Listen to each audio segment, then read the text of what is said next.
జీవనరేఖ. నేను మౌనిష. ఇటీవల మహిళలు ఎక్కువగా ఇబ్బంది పడుతున్న సమస్య సంతానలేమి. ఇది ఒక పెద్ద సమస్యలా కనపడుతున్నా కూడా అందరికీ ఒకే కారణం ఉండకపోవచ్చు. ఎక్కువ మంది మహిళల్లో సంతానలేమికి కారణమవుతున్న థైరాయిడ్, అధిక బరువు, పీసీఓడి, ఫెలోపియన్ ట్యూబ్స్లో లోపాలు తదితర అంశాలపై మీ సందేహాలను 59 సంతాన సాఫల్యతా కేంద్రం డాక్టర్ రాగిణి గారు నివృత్తి చేస్తారు. ఈరోజు మనతో పాటు లైవ్లో ఉన్నారు ఆమె. మీ సందేహాలు నివృత్తి చేసుకోవాలంటే కనుక స్క్రీన్ మీద కనిపిస్తున్న నెంబర్స్కి కాల్ చేయండి. కాల్ చేసి మీరు డైరెక్ట్గా మాట్లాడచ్చు. నమస్తే డాక్టర్ రాగిణి గారు. హలో అండి.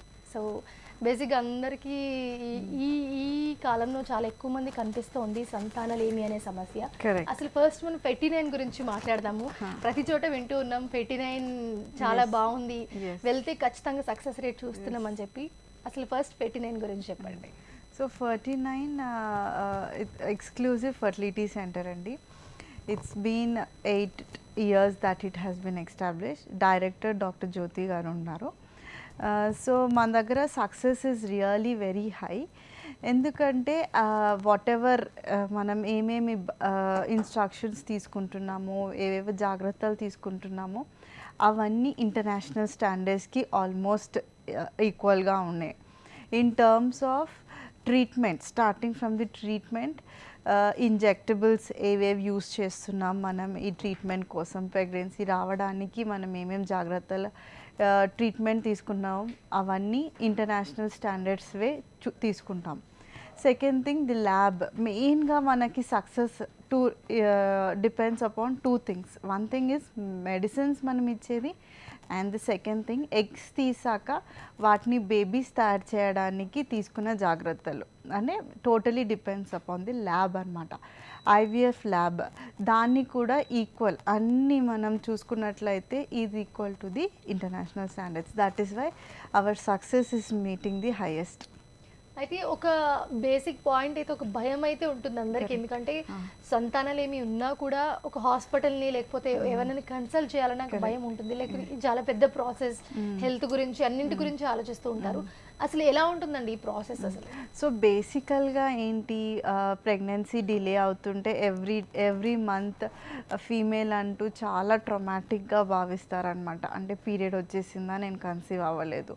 అండ్ సోషల్ ప్రాబ్లమ్స్ అంటే బయట నుంచి వాళ్ళు అనే మాటలు ఏ రకంగా తీసుకున్నా, వాళ్ళ ఇంట్లో నుంచి అయినా ఇన్లాస్ అట్లా. సో వాళ్ళు ఫస్ట్ థింగ్ ట్రొమాటిక్గా భావిస్తారు. దాంతోపాటు సోషల్ ఎన్విరాన్మెంట్ ఆల్సో ఇంకా ఎక్కువ క్రియేట్ చేస్తుంది వాళ్ళకి స్ట్రెస్ అనేది. సో ఫస్ట్ థింగ్ మేము చాలా చాలా జాగ్రత్తగా చూసుకునేది ఏంటంటే counselling. Counselling carries a very important role in fertility treatment అనమాట. First assurance that something can be done to them.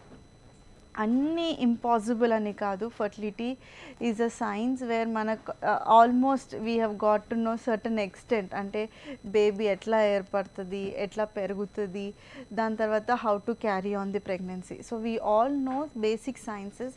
So వాళ్ళకి ఏ రకంగా ఇబ్బంది ఉందో అది వాళ్ళకి క్లియర్గా ఎక్స్ప్లెయిన్ చేసేసి ట్రీట్మెంట్ స్టార్ట్ చేస్తాం. సో మీరు అన్నట్టే అందరికీ ఒకేలాంటి ప్రాబ్లం ఉండకపోవచ్చు, కానీ బయటకు కనిపించేది మాత్రం ఓన్లీ ప్రెగ్నెన్సీ లేదు, ప్రెగ్నెన్సీ రావట్లేదు. కానీ ఇన్సైడ్ మనము కొంచెం ఇవాల్యుయేషన్ చేసుకొని, స్కానింగ్స్ చేసుకొని, హస్బెండ్ సెమెన్ అనాలిసిస్ చేసుకుంటే దాని విధంగా చెప్పొచ్చు అనమాట. ఇది వన్ ఆఫ్ ది కాజ్ ఇది వన్ ఆఫ్ ది కాజ్. దాన్ని కరెక్షన్ చేసుకుంటే ప్రెగ్నెన్సీ వచ్చే అవకాశాలు చాలా వరకు ఇంప్రూవ్ అవుతాయి. అసలు అంటే ఏ విధంగా ఉంటుందండి? బేసిక్గా అధిక బరువు ఉంటే, లేకపోతే థైరాయిడ్ ఉన్నా, మనం ఇందాక చెప్పినట్టు ప్రెగ్నెన్సీ రాదని చాలా అపోహలు అయితే ఉన్నాయి. ఇది ఎంతవరకు కరెక్ట్ అంటారు? నిజంగానే అధిక బరువు ఉన్నా కూడా ప్రెగ్నెన్సీ రాదంటారా? సో ఫస్ట్ థింగ్ మీరు అన్నట్టు ఒబేసిటీ డెఫినెట్గా లీడ్స్ టు ఇన్ఫర్టిలిటీ. ఎందుకు అంటే నార్మల్గా ఎగ్స్ రిలీజ్ అవ్వడానికి, నార్మల్గా ఎగ్ క్వాలిటీ బాగుండడానికి ఒక ఎన్విరాన్మెంట్ అనేది బాగుండాలి. ఒకవేళ ఒబేసిటీ అయితే మాత్రాన వాళ్ళకి కొన్ని ఆక్సిజన్ స్పీషీస్ ROS అంటారనమాట, అవి చాలా ఎక్కువగా ఉంటాయి.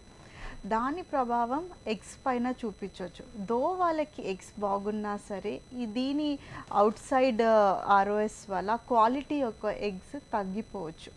సో డెఫినెట్గా obesity proven beyond doubt that pregnancy delay అవ్వచ్చు. దాంతోపాటు ప్రెగ్నెన్సీ వచ్చినా సరే చాలా వరకు అబార్షన్స్ అయ్యే ఛాన్సెస్ ఉంటాయి. సో లైఫ్ స్టైల్ మోడిఫికేషన్స్ అనేవి చాలా చాలా ఇంపార్టెంట్ అండి. ఏ రకంగా అయినా సరే బాడీ నార్మల్ బిఎంఐ అంటారనమాట, బాడీ మాస్ ఇండెక్స్.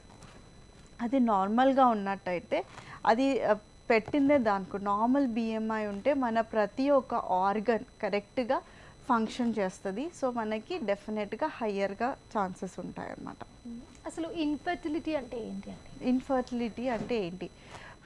ఇన్ఫర్టిలిటీ అంటే first thing 1 year of married లైఫ్లో వాళ్ళు ఏ రకంగా కూడా కాంట్రసెప్షన్ యూస్ చేయకుండా ప్రెగ్నెన్సీకి ప్లాన్ చేసుకున్నట్లయితే ఇంకా ప్రెగ్నెన్సీ డిలే అవుతుంది, రాలేని పరిస్థితిలో వాళ్ళని ఇన్ఫర్టిలిటీ అంటాం. దానికి 2 టైప్స్ ఆఫ్ ఇన్ఫర్టిలిటీస్ ఉన్నాయి. Primary infertility, secondary infertility.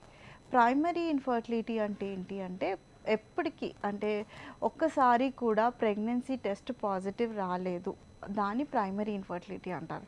Secondary infertility అంటే ఏంటంటే వాళ్ళకి ఏ రకంగా అయినా సరే అబార్షన్స్లో అయినా సరే యూరిన్ ప్రెగ్నెన్సీ టెస్ట్ పాజిటివ్ ఉంది కానీ స్కాన్లో కనిపించకపోయినా, లేకపోతే ప్రీవియస్గా ఒక లైవ్ బేబీ గర్ల్ బాయో బాగున్న హెల్దీ బేబీ ఉన్న ఏ రకంగా అయినా సరే వాళ్ళకి ప్రెగ్నెన్సీ వచ్చింది అంటే వాళ్ళని సెకండరీ ఇన్ఫర్టిలిటీ కింద కన్సిడర్ చేస్తామన్నమాట. అంటే ఇప్పుడు మీరు అన్నట్టు ఒకసారి ప్రెగ్నెన్సీ వచ్చి అది అబార్ట్ అయినా కూడా నెక్స్ట్ టైం మీరు దాన్ని ఏ విధంగా చేస్తారు ప్రాసెస్? సో అబార్షన్స్ అనేటివి ఎందువల్ల వచ్చింది అది మాత్రం మనం కనుక్కుంటాం. బేసికల్గా వాళ్ళకి కావాల్సినది ఏంటంటే basic scan, 3D scan preferably, దాంతోపాటు వాళ్ళ ఏజ్, వాళ్ళ BMI. So again I'm considering age and BMI. దానివల్ల కూడా ఒక్కొక్కసారి నార్మల్గా ఉన్న ఛాన్సెస్ కూడా తగ్గిపోవచ్చు, అబార్షన్స్ రావచ్చు. ఇంకొకటి ఏంటి అంటే లో రిజర్వ్ అనేది అంటారనమాట. అంటే ఎగ్ నంబర్స్ అనేవి ప్రతి ఆడవాళ్ళకి ఒక ఫిక్స్డ్ నంబర్ ఆఫ్ ఎగ్స్తో మనం అందరం పుడతాము. దాంతోపాటే మనం ప్రెగ్నెన్సీ తెచ్చుకోవాల్సి వస్తుంది. కొత్త ఎగ్స్ అనేవి రావు అన్నమాట through out the life span. So but in case of males, మగవాళ్ళు మాత్రం ఎవ్రీ 3-4 మంత్స్కి ఒక న్యూ స్పర్మ్ అనేది జనరేట్ అవుతుంది. సో ఎంత డిఫరెన్స్ అంటే ఎన్ని ఎగ్స్ ఉన్నాయో దాంతోటే ప్రెగ్నెన్సీ తెచ్చుకోవాలంటే మనకి విండో అనేది ఆల్రెడీ ఫిక్స్డ్ అయ్యేసి ఉందన్నమాట. సో ఇంకా ఏజ్ ఎక్కువ అయిన కొద్దికి నార్మల్ ఎగ్స్ అనేవి డిక్రీజ్ అవుతూ వస్తాయి, అది సహజం. సో ఎంత ఎర్లీగా ప్రెగ్నెన్సీ తెచ్చుకుంటే అంత బెటర్. కానీ కొంతమందికి younger age less than 30 years వాళ్ళకి ఎగ్ నంబర్స్ చాలా వరకు తగ్గిపోవచ్చు ఒకేసారి. ఆ రీజన్ అనేది జెనెటికల్గా ఉండొచ్చు, మెటబాలిక్గా ఉండొచ్చు, ఏ రీజన్ అయినా సరే. కానీ ఎగ్స్ తగ్గినప్పుడు కొంచెం ప్రెగ్నెన్సీ అనేది అబార్షన్ రూపంగా అయ్యే ఛాన్సెస్ ఎక్కువ ఉంటాయి. ఎస్, రైట్ అండి. రికరెంట్ ప్రెగ్నెన్సీ లాస్ అంటే ఏంటి? బేసిక్గా మనం వింటూ ఉంటాము దీని గురించి. రికరెంట్ ప్రెగ్నెన్సీ లాస్ అంటే వాళ్ళకి ప్రెగ్నెన్సీ వస్తుంది అంటే యూరిన్ టెస్ట్ పాజిటివ్ ఉంది, ఇంకా స్కాన్లో శాక్ కనిపిస్తుంది, జెస్టేషనల్ శాక్, కార్డియాక్ యాక్టివిటీ కూడా కొంతమందికి కనిపించవచ్చు. దాని తర్వాత ముందుకి ప్రెగ్నెన్సీ వెళ్ళదు. అట్లీస్ట్ 2 or 3 కన్సిక్యూటివ్గా అట్లా అబార్షన్స్ అయినట్టయితే రికరెంట్ ప్రెగ్నెన్సీ లాస్ అంటారనమాట. సో రికరెంట్ ప్రెగ్నెన్సీ లాస్కి రీజన్స్ చాలా రకరకాలుగా ఉంటాయి. One of the most common reason can be thyroid. Second thing can be because of any యూట్రస్లో అనామిలీస్ ఉంటాయి అన్నమాట. లైక్ సెప్టమ్ అనేది ఉంటుంది, యూట్రస్కి అడ్డంగా ఒక గోడలాగా ఉండొచ్చు. అదేంటి, దానివల్ల ఎందుకు రావచ్చు?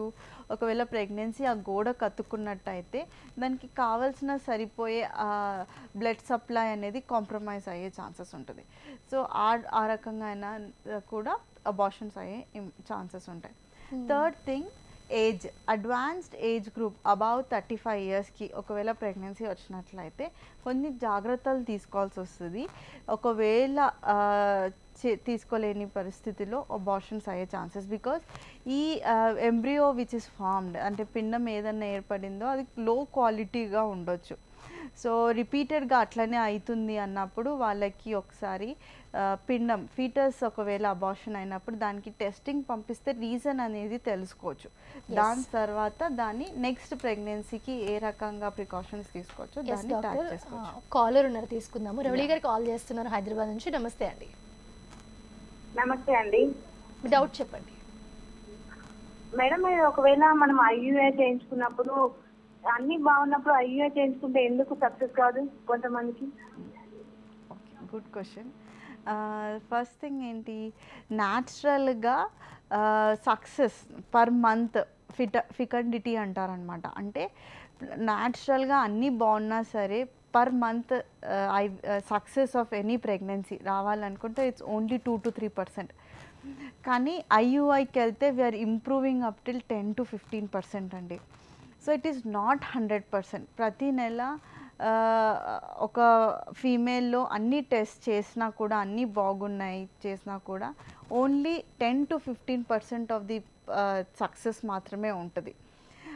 ఎందుకంటే దే ఆర్ సో మెనీ, చాలా రకరకాలుగా రీజన్స్ ఉంటాయి ఎందుకు కాలేదో. మైక్రోగా అనలైజ్ చేసుకోవాల్సి వస్తుంది.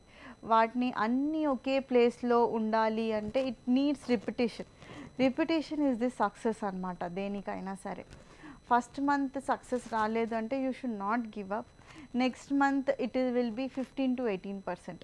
సో అట్లీస్ట్ 3 సైకిల్స్లో మ్యాక్సిమం సక్సెస్ ఉంటుంది కాబట్టి we will always tell 2 to 3 cycles IUI try చేయండి. ఫస్ట్ సైకిల్ ఆర్ ఎనీ 1 సైకిల్లోనే మనము సక్సెస్ రావాలంటే ఇట్ ఈస్ రియలీ డిఫికల్ట్. అవును, ఖచ్చితంగా. సో ఇప్పుడు మీరు అన్నట్టు ఐవీఎఫ్ అంటే దీని ఫెయిల్యూర్కి రీజన్స్ ఏంటంటారు? సో ఐవీఎఫ్ ఫెయిల్యూర్ ఎందుకు అవుతుంది మేడం? మాకు ఐవీఎఫ్ అయింది కానీ ఫెయిల్ అయింది. సో దీన్ని 2 టైప్స్గా డివైడ్ చేయొచ్చు. Is it IVF failure or recurrent implantation failure అనేసి. అంటే ఫస్ట్ థింగ్, ఐవీఎఫ్ అయ్యింది, ఎగ్స్ బయటికి తీసాము, స్పర్మ్స్తో కలిపి బేబీని తయారు చేసుకున్నాం, అదొకటి. సెకండ్ థింగ్ ఏంటంటే ఆ బేబీస్ని గర్భసంచిలో పెట్టేసినాక రిజల్ట్ రాలేదు. సో దీన్ని 2 భాగాలుగా డివైడ్ చేసుకుంటే ఫస్ట్ బేబీస్ వచ్చేవి ఏ క్వాలిటీ బేబీస్ ఉన్నాయి అది మాత్రం ఫస్ట్ చూసుకోవాలి. అందరికీ ఐవీఎఫ్ చేసుకున్న వాళ్ళకి అందరికీ గుడ్ క్వాలిటీ వస్తుందని ఏమీ లేదు. మనం ఏంటి మీ ఓన్ ఎగ్స్ తీసేసి స్పర్మ్స్ కలిపి బేబీని తయారు చేస్తున్నాం. ఏ రకంగా కూడా మనం ఆ క్వాలిటీ అనేది చేంజ్ చేయట్లేదు, కానీ మంచిగా ఉన్న ఎగ్స్ మంచిగా ఉన్న స్పర్మ్స్ తీసుకుంటున్నాం, కానీ క్వాలిటీ అనేది డెఫినెట్గా మనము చెక్ చేయలేం ల్యాబ్లో కూడా. దాంతో చూడ్డానికి ఎలా ఉన్నాయి బేబీస్ అవి చూసుకున్నట్లయితే గ్రేడింగ్ ఉంటుంది అనమాట. గ్రేడ్ 1 ఉందా, గ్రేడ్ 2 ఉందా. Grade 1 is a good type of babies. Grade A babies are good embryos అన్నమాట. గుడ్ ఎంబ్రియోస్ వచ్చాయా లేవా అది ఫస్ట్ ఇంపార్టెంట్ ఐవీఎఫ్ ఫెయిలియర్లో. సెకండ్ ఇంపార్టెంట్ ఏంటి అంటే ఓకే గుడ్ ఎంబ్రియోస్ వచ్చాయి కానీ ఇంకా ప్రెగ్నెన్సీ రాలేదంటే ఇంప్లాంటేషన్ అంటే గర్భసంచి ఎలా ఉంది, గర్భసంచికి దాన్ని పట్టుకునే శక్తి అతుక్కునే శక్తి ఉందా లేదా అది మనం చూసుకుంటాం అన్నమాట. ఎక్కడ తప్పుపోయిందనేది ప్రీవియస్ ఐవీఎఫ్ సైకిల్ని చూసి దానికి తగ్గట్టుగా నెక్స్ట్ సైకిల్కి ఇంప్రూవైజ్ చేసుకొని వెళ్తాం అన్నమాట. అసలు మనం ఇందాక అనుకున్నట్టు ఈ ఫెలోపియన్ ట్యూబ్స్ అంటే ఏంటి, దాంట్లో లోపల వల్ల కూడా మనకి ఈ ప్రాబ్లం ఫేస్ చేస్తూ ఉంటారని విన్నాము, ఏంటి దాని గురించి? సో ఫెలోపియన్ ట్యూబ్స్ అందరికీ తెలుసు, గర్భసంచి పక్కన ట్యూబ్స్ ఉంటాయి, right tube and left tube. A tube దగ్గర ఆ ఓవరీ ఉంటుందన్నమాట. సో నార్మల్గా న్యాచురల్గా ఏమవుద్ది, ప్రతి నెల mid cycle around 12 to 14 days అప్పటికి ఒక ఎగ్ రిలీజ్ అవుతుంది. ఆ ఎగ్ అనేది ట్యూబ్లోకి వస్తుంది. రైట్ ఎగ్ రిలీజ్ అయితే రైట్ ట్యూబ్లోకి వస్తుంది. ఆ టైంలో వైఫ్ అండ్ హస్బెండ్ కలిసినట్టయితే ఆ స్పర్మ్ వెళ్ళేసి ఎగ్ ఇంకా స్పర్మ్ ట్యూబ్లోనే కలుస్తుంది. ఫస్ట్ కలిసి చిన్న పిండం అనేది ఏర్పడి తర్వాత గర్భసంచికి వచ్చేసి అతుక్కుంటుంది అనమాట. So tube is a biggest important organ thing అనమాట. వై? బికాజ్ ఇంకా ఎక్కడ కూడా ఎగ్ ఇంకా స్పర్మ్ ఏ పార్ట్ ఆఫ్ ది యూట్రస్లో కూడా ఫర్టిలైజ్ అయ్యే ఛాన్సెస్ ఉండదు. It's only in the tube that it will form the first baby. ట్యూబ్లో ఏ రకంగా అయినా ఇన్ఫెక్షన్స్ వచ్చినా, ట్యూబ్లో ఏ రకంగా అయినా పస్ ఏర్పడినా, ఇన్ఫెక్షన్స్, పిఐడి లేదా అతుక్కులున్నా, ఇవన్నీ ఏది ఉన్నా సరే ఈ స్పర్మ్ ఇంకా ఎగ్ రిలేషన్షిప్ ఆర్ ఇంట్రాక్షన్ అనేది చాలా వరకు ఇంపేర్ అవ్వచ్చు. సో ఫస్ట్ థింగ్ రెండు కలవకపోవచ్చు. సెకండ్ థింగ్ కలిసినా కూడా ఒకవేళ అడెషన్స్ ఉంది లేదంటే బ్లాక్ ఉన్నా సరే అది గర్భసంచి వరకు రాకపోవచ్చు. సో దీనివల్ల చాలా వరకు ప్రెగ్నెన్సీ డిలే అయ్యే ఛాన్సెస్ ఉంటాయి. యా. సో బేసిక్గా ఈ 39లో యూజ్ చేస్తున్న టెక్నాలజీ ఏ విధంగా ఉంటుందండి? బేసిక్గా అంటే ఇప్పుడు మనకి ఇలాంటి టెక్నాలజీస్ అన్నింటిలో కనిపిస్తున్నాయి, బట్ 39 ఈజ్ డిఫరెంట్ అని చెప్తున్నారు. ఏంటి అసలు?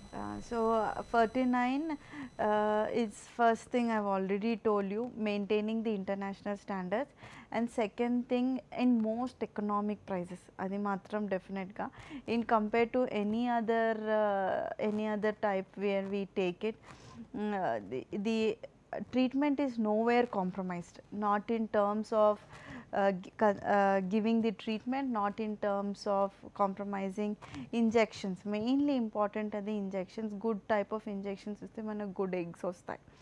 And third thing is the good higher standard labs. So everywhere ikkada manaku just treatment ichesam ayipoyindani kaadu, everywhere it makes a team work anedi chaala important. That is very well organized in our center anamata.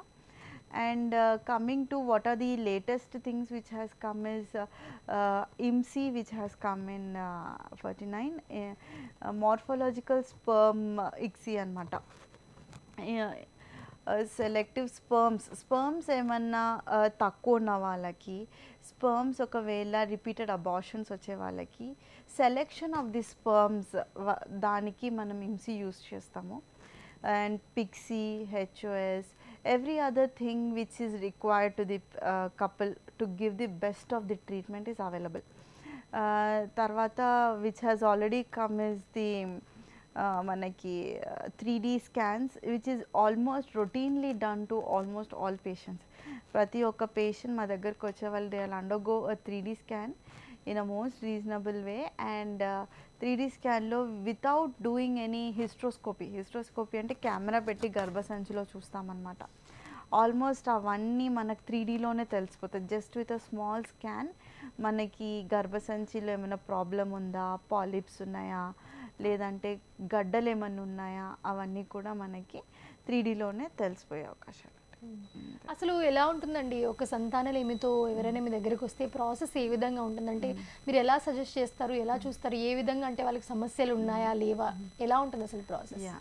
So first thing ఏంటి, మనకి mainly important wife and husband have to come.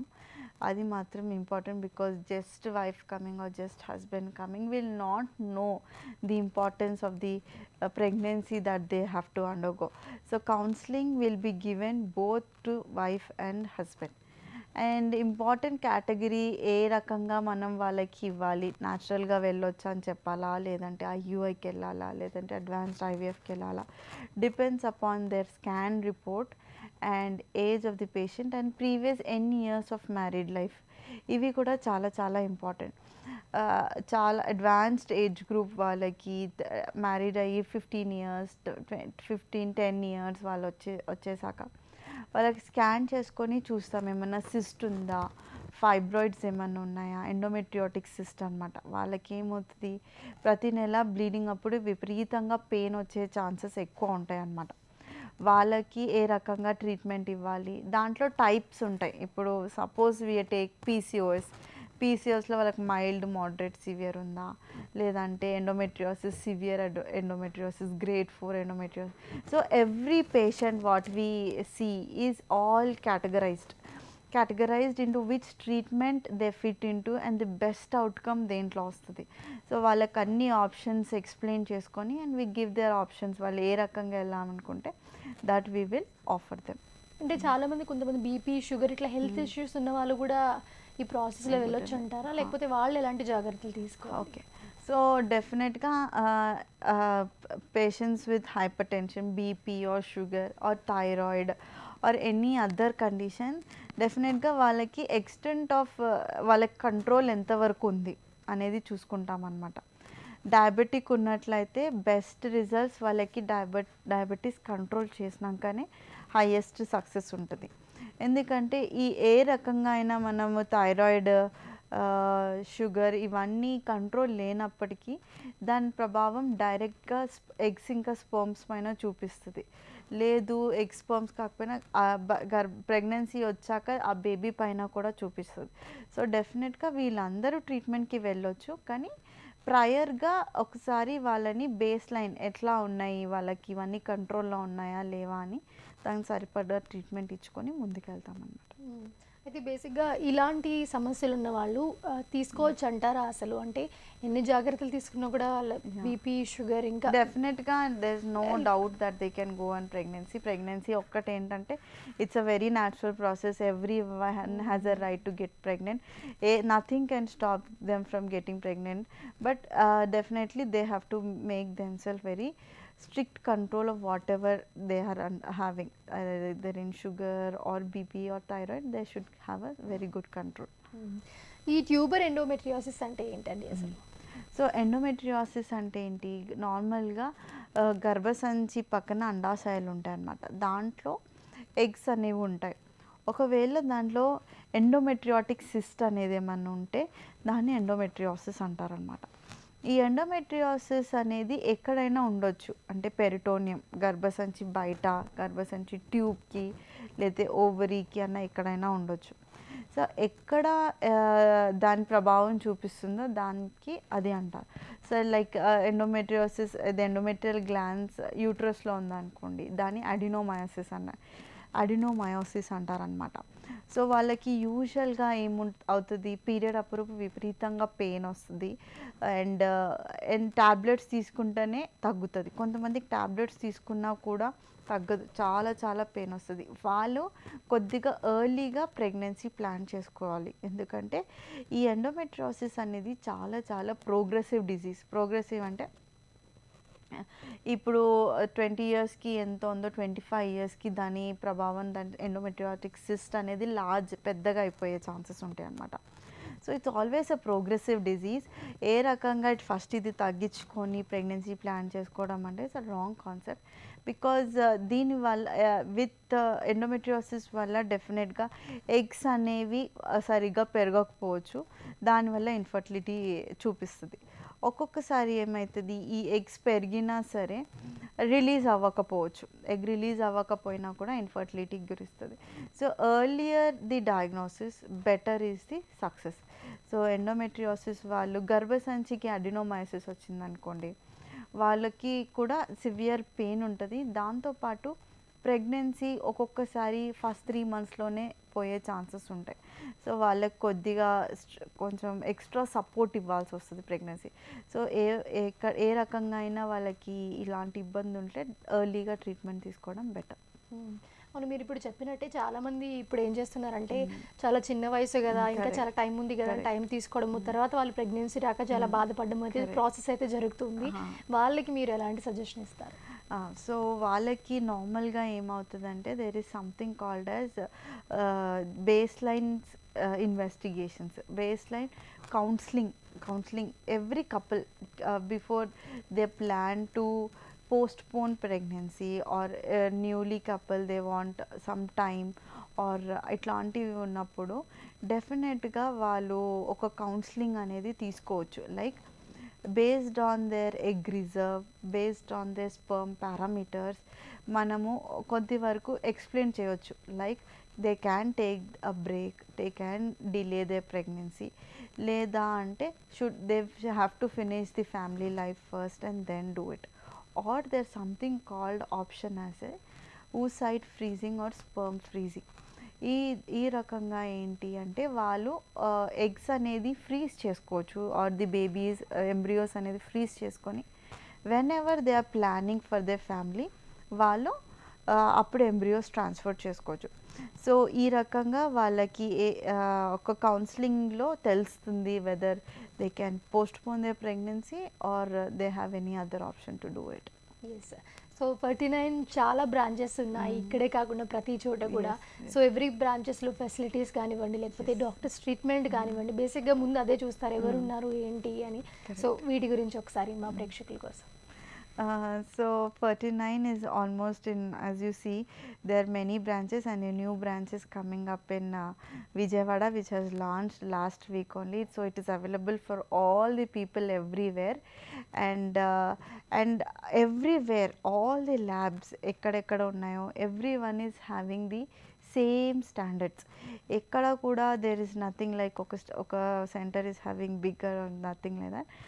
Everywhere the standards is maintained equally, and the success for all the centers is the same. So anywhere the 49, the consultants or the doctors who are there are all very well trained to give the best of the treatments to the patients. So anywhere, anything you can have, you please can consult us for this fertility. It will help you out in definitely maximum. So మీరు బేసిక్గా ఇలా సంతానం లేని కపుల్కి వచ్చిన మీరు ఇచ్చే suggestion ఏంటండి? బేసిక్గా మనం చూస్తూ ఉన్నాము ఈ మధ్య కాలంలో మనకి ఎక్కువగా కనిపిస్తున్నాయి ఇలాంటి కేసెస్. మీరు ఇచ్చే సజెషన్ ఏంటి? As a consultant, as a treating consultant, my only thing is to have the couple a healthy lifestyle. That will take a very long way to go. ఎందుకంటే ఈ ఉన్న ఎన్విరాన్మెంట్, ఈ ఉన్న స్ట్రెస్ వల్ల the male or the females try to take other chances, like they have some smoking habits or alcohol habits or eating junk food, something they can have and get rid of it, and eating preservative foods, that are all should be avoided, because ivanni instead they can have a very healthy fruits or vegetables rich in antioxidants. This preservatives anedi, they are very act at all the cells. So sperms అనేవి చాలా వరకు disturb అవుతుంది. ఇప్పుడు ఎంబటే తెలియకపోయినా over a period of time డెఫినెట్గా దాని effect అనేది చూపిస్తుంది. So all of its better to follow healthy lifestyle, doing yoga or walking or any other jogging, along with food. What you take or whatever you eat should be really healthy, and hydration, always keep hydrate yourself. Yes, thank you so much Ragini గారు. చాలా doubts clear చేశారు. అలాగే 39 గురించి కూడా చాలా అర్థమయ్యేలా మా ప్రేక్షకులందరికీ చెప్పారు. Thank you so much. చూసారుగా, ఇది వాళ్ళ జీవనరేఖ కార్యక్రమం. మరో కార్యక్రమంలో మళ్ళీ కలుసుకుందాం. అంతవరకు చూస్తూనే ఉండండి హెచ్ఎం టీవీ.